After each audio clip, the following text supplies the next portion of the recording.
أمريكا إرترا تركبن شوعة هجرات توسخي ناي مجشا أجدا كتتجبر كمتخل تقاليعهم حالو سرعتنيات معروفة نفرتي سمرات أسيرام إرترا كاب روسيا كلتا وتهدروين هليكوبترات شميتا من قصقاسي أكل سويسرلاند بدرجة هجر قويمو سلام كبرات تغذاتلتي إرنا أب إرتران زوبا قرن أفريقيان زتكورة نايزسو من زي فتساميتات حزنا لكم قريبنا لنا أو كتما باريس كاب زركب سودي إرنا بينيام سموني سنة مكتتال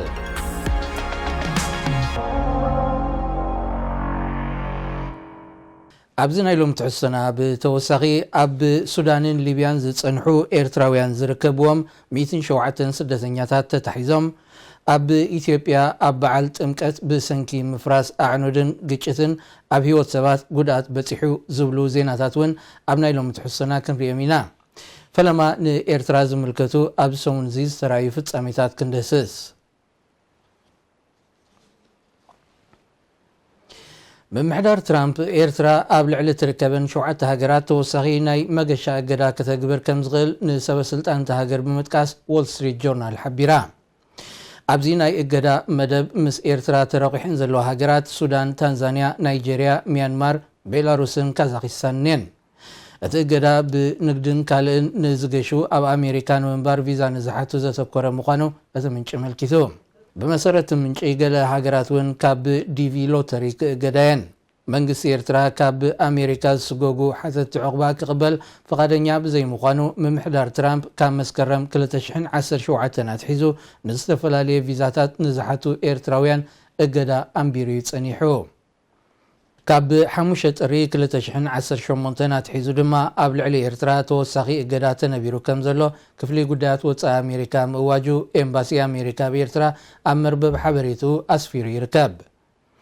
أبزو وانزغا من محضر ترامب قبل عليه إرترا توسخي ناي مجشا أجدان متكبر إمام مغربو ترقاقيت الله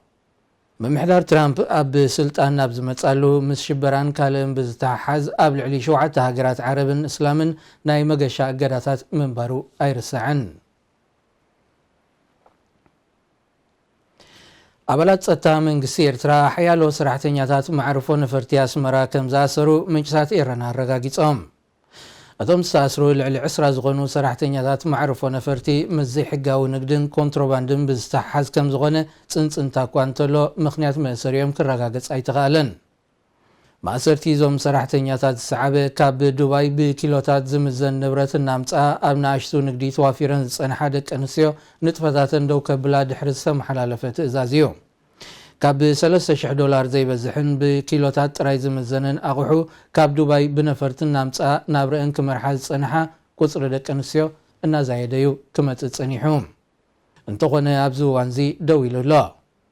إذا خمزيلون كله منجس إرترا بدوبات مس إثيوبيا جميرو زنبرة نقدي دو دحر مبالو أبزي حقاو نقدي توافيرهم نزولهم حيالو سباتن أمايت أدوغن كم زاسرة إذا منشتات الرقاقيت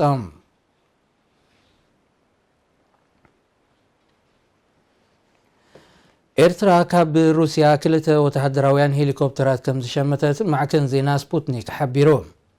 أتن أنسات زعينتن هليكوبترات موداتا ورحينا يزعمت ناب إرترا كبتح مخانن إتنا روسيا منش تغيسوم أتن هليكوبترات فوكوسي وتحدراو نبرتن كساب 9 سباتن كقوع عزاز غيلاين زعلف عمتا ورحي تكمتي أب سوتشي أب سغايد وعلى روسيان هاجرات أفريقان إرترا تركبن حيال هاجرات نايل علي $4 بليون هليكوبترات نفرت وقن كال أتصوارن مشمات سمع كم زغتما أب جزيو تقليت ايوم أب سويسرلاند ببزوبو وي كانتونات راي تواهدو كنت تفزنح من قصغاسي أكل بدرجة هاجر كم سترنفة نابري ديرنا أبزلاخو مقلت صفليتو بعسر شمونت الرياب كثما فريبورغ أب زتقايد مسرات قباي من قصغاسي أكل سويسرلاند نزتفلالي عمامات زقلقلو وكلتون مريض الله أبزوان زي إرتراويان دليت فتحي ببزلو وهاجراتن كثماتاتنا تودبو أب إرترا زلو ملكاوي سرعت كبكعن ديموكراسي اغتكالن زتسوع أقراوي من قصغاسي أكل يكايدو كم زلو زفلت إيو ኣብ ከተማ ፓሪስ ካብ ዝመደበሩ ስቱድዮ ኤረና ዝመሓላለፍ ሰሙናዊ ፍጻሜታት ኤርትራን ከባቢ ዞባ ቀርኒ ኣፍሪቃን ዘተኮረ ትሕዝቶ ኢኹም ትከታተሉ ዘለኹም ክቡራት ተዓዘብቲ። ሕቡራት ኢማራት ዓረብ ንጀነራል ሓፍታር ንምድጋፍ ብነፈርቲ ናብ ሊብያ ትልእኮ ዘላ ጽዋር ንማዕርፎ ነፈርቲ ዓሰብ ከም መሰጋገሪ ትጥቀመሉ ከም ዘላ ወተሃደራውያን ምንጭታት ሓቢሮም። ኣብ ከባቢ አቡዳቢ ካብ ዝርከብ ማዕርፎ ነፈርቲ ኣዛፍራ ዝተበገሳ ናይ ጽዕነት ነፈርቲ ኣብ ዓሰብ ድሕሪ ምዕራፈን ኣህጉራዊ ክልማይ ቀይሕ ባሕሪ ተኸቲለን ናብ ማዕርፎ ነፈርቲ ካይሮ ከም ዝኣተዋን ካብኡ ድማ ናብ ሊብያ ከም ዝሰገራን እቲ ምንጪ ይጠቅስ። ስዑድ ዓረብ ሕቡራት ኢማራትን ግብፅን ኣንጻርቲ ብሕቡራት ሃገራት ተፈላጥነት ዘለዎ ብፈይዝ ኣሲራጅ ዝምራሕ ወግዓዊ መንግስቲ ሊብያ ንዝዋጋእ ዘሎ ጀነራል ሓፍታር ክድግፋን ከለዋ ቱርክን ቀጠርን ድማ ነቲ መንግስቲ ከም ዝሕግዛ ይፍለጥ። ቱርኪ ዝሓለፈ ቅንያት ንመንግስቲ ሊብያ ንምድጋፍ ናብቲ ሃገር ሰራዊታ ከም እትልኽ በወግዒ ገሊጻ እያ።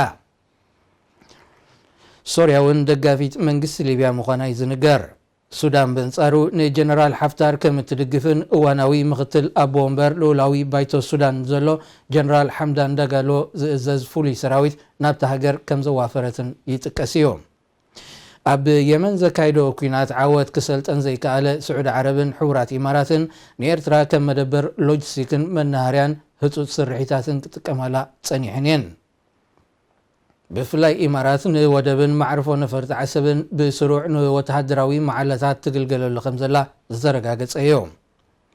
ኣብዚ እዋን እዚ ኣብ ሊብያ አንጻር መንግስቲ ንዝካየድ ኩናት ንትልእኮ ድጋፍ ዓሰብ ከም መሰጋገሪ ትጥቀመላ ከም ዘላ እዩ ተቃሊዑ።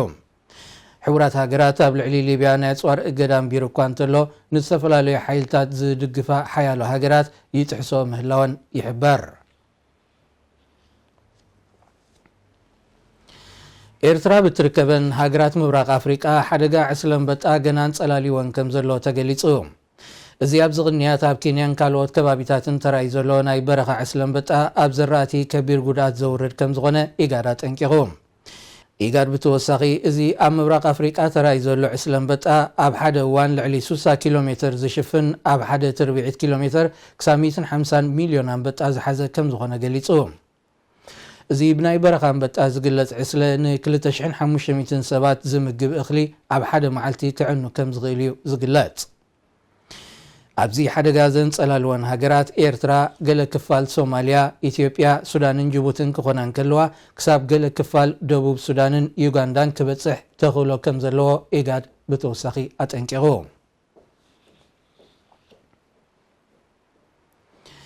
ኣብ ኢትዮጵያ ጎንደር ኣብ ዝካየድ ዝነበረ በዓል ጥምቀት ንገያሾ ከጽልል ዝቆመ ድኳናት ኣዕኑዱ ብምፍራሱ ብውሕዱ 9 ሰባት ከም ዝሞቱን 250 ሰባት ድማ ብከቢድን ፎኪስን ከም ዝቆሰሉን ማዕከናት ዜና መንግስቲ ኣረጋጊጸን። ብኻልእ ወገን ድማ ኣብ ሃረር ሓያሎ ከባቢታት ክልል ኦሮሞን ኣብታ ዕለት ብዝተጓሃረ ምስ ብሄር ሃይማኖትን ዝተተሓሓዘ ግጭት ኣሳት 20 ሰባት ቆሲሎም። ጥምቀት ኣብ ኢትዮጵያ ንምብዓል ምድላዋት ኣብ ዝግበረሉ ዝነበረ እዋን ብፍላይ ኣብ ሓያሎ ከባቢታት ክልል ኦሮሞ እቲ ጽምብል ብባንዴራታት ኢትዮጵያ ዘንጸባረቐ ከይከውን ካብ ሓያሎ ወገናት እቲ ክልል መጠንቀቕታታት ከቕርብ ጸኒሑ እዩ። በንጻር እዚ ድማ ኣብ ጎንደር እቲ በዓል ብባንዴራታት ኢትዮጵያ ዘንጸባረቐ ጥራይ ዘይኮነ ንኤርትራ ዝሓወሰ ካርታ ኢትዮጵያ ፈቐድኡ ክርአ ውዒሉ። እዚ ንኤርትራ ዝጸንበረ ምርኢት ካርታ ኢትዮጵያ ኣብ ቅድሚቲ ንመንግስቲ ኤርትራ ወኪሉ ኣብ ጎንደር ንዝተኻየደ ጽምብል ዝተሳተፈ ሚኒስተር ትምህርትን ኣምባሳደር ኤርትራ ኣብ ኢትዮጵያን ኣቶ ሰመረ ርእሶም ብምዃኑ ንሓያሎ ኤርትራውያን ኣቆጢዑ እዩ። ቀዳማይ ሚኒስተር ኢትዮጵያን ፕሬዚደንት ኢሳያስን ድሕሪ ዝገበርዎ ርክብ ንኤርትራ ዝሓወሰ ካርታ ኢትዮጵያ ኣብ ወግዓውን ዘይወግዓውን ኣጋጣሚታት ምርኣይ ዝውትር ኮይኑሎ። ሓይልታት ጸጥታ ሱዳንን ሊብያን ዜጋታት ኤርትራን ኢትዮጵያን ምዃኖም ዝጠቐስዎም 107 ስደተኛታት ኣብ ዶብ ክልቲአን ሃገራት ከም ዝሓዙ ገሊጾም። ኣዛዚ ናይቲ ብልፍንቲ ዝቆመ ሓለዋ ዶባት ሱዳንን ሊብያን ኣንዋር ጉንዲ ነቶም ስደተኛታት ኣብ ሰሜናዊ ዞባ ሱዳን ደንግላብ ዝተባሃለ ከባቢ ድሕሪ ምትሓዞም ዘድሊ ቀዳማይ ረድኤት ተገይሩሎም ናብ ክፍሊ ኢሚግሬሽን ሱዳን ክርከቡ ምዃኖም ሓቢሩ። መንግስቲ ሱዳን ነዞም ናብ ሊብያ ክሰግሩ ዝተታሕዙ ስደተኛታት ነናብ ዓዶም ከይሰጎም ስጋት ኣሎ። ኣብ ዝሓለፈ ቅንያት ኣብ ግብፂ ክሰግሩ ዝተታሕዙ 7 ደቂ ኣንስትዮ ዝርከቦም 10 ኤርትራውያን ናብ ኤርትራ ክስጎጉ ቤት ፍርዲ ሱዳን እኳ እንተወሰነ ብተጣበቕቲ መሰላትን ትካላት ስደተኛታትን ድሕሪት ዝተገብረ ጻዕርታት ግና ዕቑባ ክሓቱ ናብ ማዓስከር ሸገራብ ክሰጋገሩ ምዃኖም እዩ ተገሊጹ። አሸባብ ኣብ ሶማል ተዋፊሮም ንዝርከቡ ቱርካውያን ዒላማ ዝገበረ መጥቃዕቲ ካይዱ። እቲ ጉጅለ ካብ ሶማል 30 ኪሎ ሜትር ርሒቓ ብትርከብ ከተማ ኣፍጎየ ብ18 ጥርያብ ዘካየዶ መጥቃዕቲ ቱርካውያን ዝርከብዎም ልዕሊ 20 ሰባት ግዳያት ሞትን መቑሰልትን ኮይኖም። ኣብቲ ጋጣሚ 4 ክሞቱን ከለዉ ልዕሊ 16 ከም ዝቆሰሉ ሕክምናዊ ጸብጻባት ኣረጋጊጾም። ሰበስልጣን መንግስታት ሶማልን ቱርክን በብወገኖም ኣብ ዝሃብዎ መግለጺ እቶም ግዳያት መጥቃዕቲ ኣብ ምህናፅ ጽርግያ ተዋፊሮም ዝነበሩ ቱርካውያን መሃንድሳትን ሶማላውያን ሰራሕተኛታትን ምዃኖም ጠቒሶም።